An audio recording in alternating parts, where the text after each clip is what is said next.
నమస్తే. ఈరోజు ఇంకో విషయం నేను మాట్లాడాలని మళ్ళీ వీడియోని చేస్తున్నాను.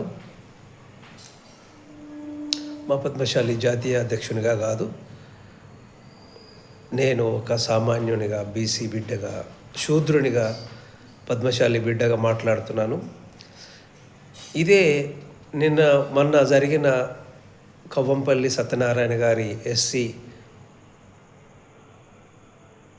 పీసీసీఎస్సీ సెల్కు బాధ్యతగా జరిగిన ఆ యొక్క ప్రోగ్రాంలో మందుల స్వామ్యులు గారు మాట్లాడిన విషయం మీద చాలా పెద్ద ఎత్తున వైరల్ చేస్తూ అతని ఇంటి మీద దాడి చేసేయడానికి ఖండిస్తూ నేను ఈరోజు ప్రతిస్పందనగా నా యొక్క భావాన్ని తెలియజేయాలని అనుకుంటున్నాను.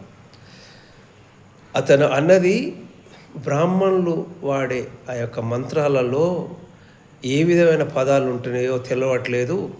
అతను మమ్మల్ని ఎల్ కొడుకు అన్నడా, ఎల్ బిడ్డ అన్నడా అని ఒక పదజాలం వాడిండు.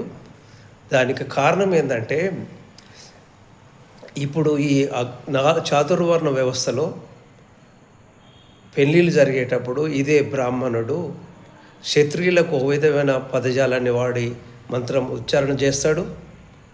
అదే వైశ్యవులకు ఒక రకమైన మంత్ర ఉచ్చారణ చేస్తాడు, బ్రాహ్మణులకు ఒక విధమైన ఉచ్చారణ చేస్తాడు.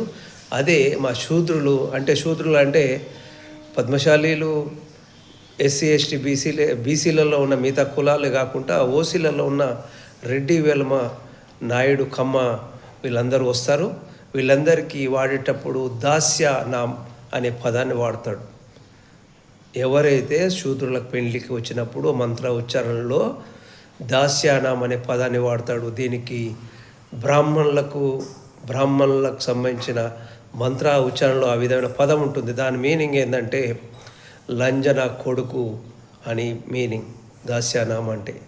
ఇది కాదంటారా నిరూపించాలని బండి సంజయ్ని, మిగతా బ్రాహ్మణ ఎవరైతే పూజారులు ఉన్నారో ఈ యొక్క పదానికి మీనింగ్ ఏందో చెప్పాలని, ఆ పదానికి ఉచ్చరించలేకపోవడం వల్ల, చెప్పలేకపోవడం వల్ల జీ న్యూస్ లాంటి రిపోర్టర్లు చాలా ఎత్తున రెచ్చిపోయి మాట్లాడుతున్నారు.